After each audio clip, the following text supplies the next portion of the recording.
So Japan was incredible. We went with our family for 2 weeks, and I really just wanted a chance to have a really steep learning curve to challenge myself kind of intellectually in all the ways to just kind of get my eyes off this work, as we all need to do from time to time, and focus on something totally different: new history, new culture, new language, new food. And it was an ordeal getting across the world with three children, 6, 4, and 1. But I'm so glad we did it, and I'll share with you a few insights I had from the trip that relate specifically to this work of flourishing across difference. So, what better place to test this theory about the difference between civility and politeness that I argue for in my book, The Soul of Civility, than going to the most polite country in the world. Japan is known for its decorum, ritual, etiquette, politeness, and it was a true pleasure to be in all public spaces. Like, everyone is just so conscientious and courteous and decent and kind. A few things, like there are no garbage cans, no public trash cans anywhere. You basically have to, it's not really a takeout culture. So if you have trash, you have to carry it until you get to your hotel, you get to a restaurant who will take it from you. No public trash cans. And there's also no garbage. There's virtually no public littering. It just makes you a better human being to be there, and more conscientious of your waste. And people are just, people had beautiful flower pots and works of art, gardens, in public spaces, and they're not worried people are going to come by and knock their flowers or steal their stuff, because it's just such a high trust, low crime society. I felt very adult. It felt like a very adult, mature, responsible society. For example, we bought tickets, every single, train tickets for all of our train rides. We had half a dozen train rides all throughout Japan, on the Shinkansen, the high-speed bullet train in Japan. And, there were conductors both at the turnstiles and on the trains, but the turnstiles are basically an honor system. They're basically always open. You can just push your way through, and no one's going to, bother you or say anything, because they just assume you have a ticket. It's just, whereas New York City, there are 3 people at every turnstile, because people are always trying to break in and ride the subway for free. On the trains, there were conductors, but no one ever asked me to see my ticket, ever. Not one time. They just assumed you had a ticket. And because no one would ever ride the train without paying. That's just it's just not done. That just made me feel so responsible and trustworthy and honorable, that it was just such a trusting and honorable system there. One time, if kids under 6 and under ride for free on trains. And so one train ride, we didn't buy tickets for our kids for that reason, but then it was a very full train. So we had kids piled on us. So we're okay, we're going to make sure we buy tickets for the kids, so we know that there's space for them. We don't have to dogpile on each other uncomfortably. And we were going through the turnstile, and a woman came up to us. It's funny, this is the only time someone came up to us and said, "Hey, let me see your ticket. Okay, how old are your kids?" And she said, "Oh, your kids are free. You don't pay." And she went and refunded us for the tickets that we had purchased for our children, to make sure we weren't piled on top of each other. And you can't even imagine that happening at an American train station. They'd be sorry, better luck next time. Don't overpay next time, But yeah, so honest. They just, refunded us and insisted that we take the money back, because our kids didn't need tickets. It's funny, on our way back from Tokyo, we were stranded in New York City. We had 3 flights canceled in one day, and we ended up having to spend the night in Manhattan. And we had to go into the city, and it was a really kind of culture shock to go from Japan for 2 weeks to the streets of New York in literally, 12 hours. In Japan, no one had spoken to me once, no small talk. It's not really a small talk culture. The prime, social norm there is, do not inconvenience anyone ever for any reason. And so as a result, there's not really a culture of small talk, because you wouldn't dream of imposing on someone else's time or bothering them in any way. So anyways, basically ignored in Japan. Not in hospitality, they're very conscientious and attentive to needs, but like, on the streets and train stations, no small talk. Anyway, ignored in Japan for 2 weeks. In New York, I'm walking the streets of New York for 5 minutes. A gentleman walks up to me. He compliments my shoes. He asks me if I need directions. And then he pulls out a QR code and asks me to donate to support his music career in one breath. And I'm like, okay, take me back to Japan. It is never a good sign when a stranger strikes up a conversation with you in New York City. Another interesting thing in Japan, again, I did not see law enforcement ever. Like maybe they were just very well hidden. Like they saw us, but we didn't see them. But I didn't see law enforcement ever. I maybe heard a siren one time. But in New York, I saw police officers in every corner, and I was grateful for it. I felt safer because of it. Very grateful to NYPD.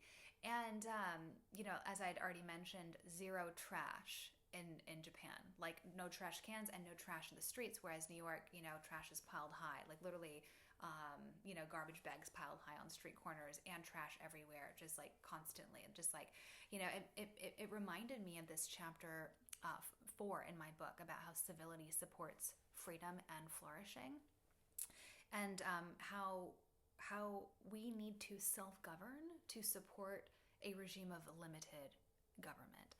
And I tell the story of New York City's Politeness campaign under Mayor Michael Bloomberg. So apparently incivility had reached a fever pitch in New York, and Bloomberg and his bureaucrats wanted to do something about it. And so they rolled out overnight a series of legislative proposals that I affectionately call the Politeness campaign. And all of a sudden, overnight, common annoying things were crimes.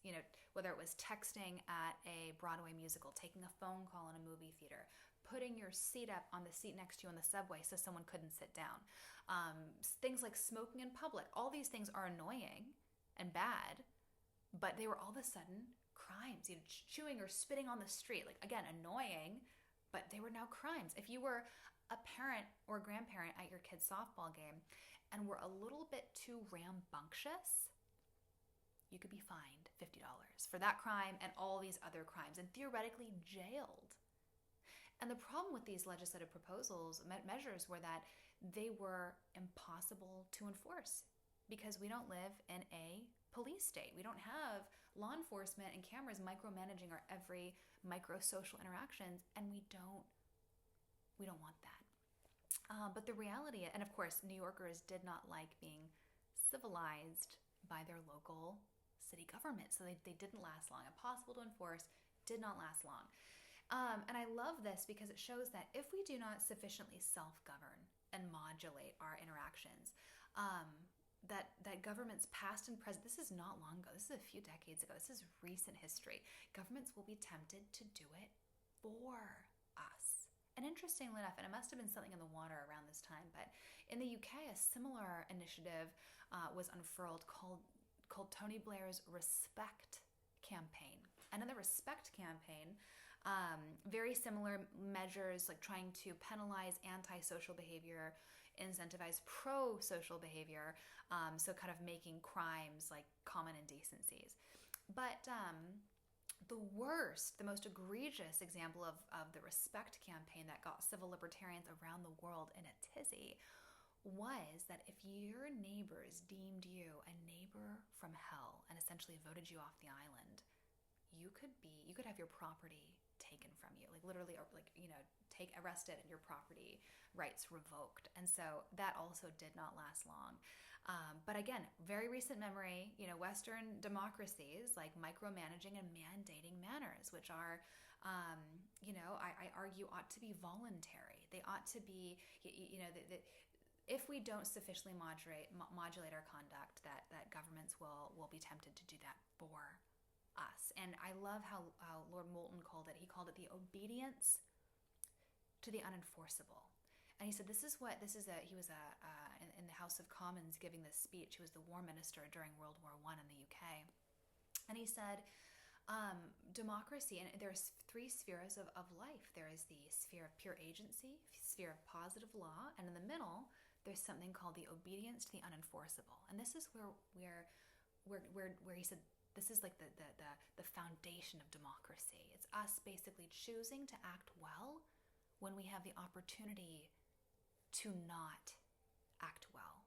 That is the hallmark of self-governance, that for government to stay limited in nature, we have to voluntarily choose to act well when nobody's looking. That's the stuff of integrity. That's the stuff of character. That's the stuff that Japan has so well down, maybe even to a fault, though. And this is where it gets really interesting. So we launched the Civic Renaissance Tour in Japan, a local community arts organization. Heard I was in town, and it invited us to participate in a salon where we had a roundtable discussion with some local Japanese people, a lovely dinner. And it was fascinating. We spent, and this is where I got to really test this theory between the idea that I've been arguing about the difference between civility and politeness. Politeness is manners, etiquette, technique. It's external stuff, what we do, it's what we say. Civility is an internal disposition of the heart, a way of seeing others as our moral equals, worthy of a bare minimum of respect, just by virtue of our shared dignity, our shared personhood, by virtue of the imago Dei, the irreducible worth we all have as human beings. And that sometimes actually respecting others requires being impolite, telling a hard truth, engaging in robust debate. So this is where it got interesting. The first part of our conversation was spent defining civility and politeness. Like, is there even a word that connotes just the external expression of respect without the internal expression of respect? And we couldn't really figure out one. The only word that we came up with was a word that's, hundreds of years old, not really used anymore. And so that was really interesting. We are really confined intellectually by our language. So if they don't even have a word to disambiguate civility versus politeness like we do, how can they conceive of the disconnect between outer norms and internal respect and disposition and orientation? So that was really interesting. Another thing that was interesting was where the people at the dinner who were Japanese, and they said, going to America, I really found myself for the first time. Like, we kind of got a window into like the dark side of a very tight-knit, closed society where it's like, respect is all, deference to authority is all, and people said, I didn't really have a sense of self outside of, community until I went to America. And then I experienced, freedom for the first time. It was kind of hard to go back to a very kind of conformist society. I also had this question about authority. How do people express dissent in work settings, in social settings? How do they disagree, in a very polite, ritualistic society and culture? And what we heard was that they don't really in a social or relationship context. If there's a disagreement, sometimes people literally just never talk again, as opposed to grapple with a disagreement and overcome a hardship. They just literally, part ways, ignore you. And that's like the easier, more polite thing to do rather than the honest, respectful thing to do, which is say, I disagree here, and I'm hurting here, or, and having a reconciliation. Same with a professional setting, that there's a real issue with kind of managing up or, critiquing authority, that it doesn't really happen. And it's like a very conflict-adverse society. And I heard the saying go that Americans invent things and then Japanese perfect them, because we're a very, anti-authoritarian society. We're always questioning things. We're always, rebuilding and rebuilding and thinking things could be better. But there's not that culture of dissent, of critique, of improvement. And it does cause problems in corporate settings. And even in office context, like not a lot of conflict management there. It's just very conflict adverse. People don't really get fired. They instead get moved to a corner in the office by the window and are just never heard from and never spoken to again. It's like the fate worse than death. And I also remember just an expression, an example of this culture that is like so adverse to making anyone uncomfortable and inconveniencing anyone ever at any time and having any sort of uncomfortable interaction or conversation. The ritualistic, expression for getting off an elevator is I am so deeply sorry that I'm getting off on my floor and like inconveniencing you on your way up. And it's like, I can't imagine ever apologizing to anyone, for getting off on my floor in an elevator unless this is only possibly if my son, my 6-year-old, pushed all the buttons, and then I would probably profusely apologize that this person is now inconvenienced and has to stop at every floor now. But again, just such a deferential society. It was fascinating to be there, a real joy to share it with our family, our little kids. I want them to know how big the world is, how we live is beautiful, but it's not the only way. And I want to never stop learning and growing and testing these ideas against the world that is. This is the foundational question of philosophy, the question of the universal and the particular. What is true in all times and places, and what is culturally true. So anyway, it was a wonderful trip. These are some reflections, insights about social norms, civility versus politeness in Japan. Share with me your thoughts below, and go to Japan. And if you have any people that want to get plugged in with the Civic Renaissance initiative in Tokyo, if you have any ties to Japan, would love to loop them, bring them into the fold. And thank you again for being part of the Civic Renaissance community.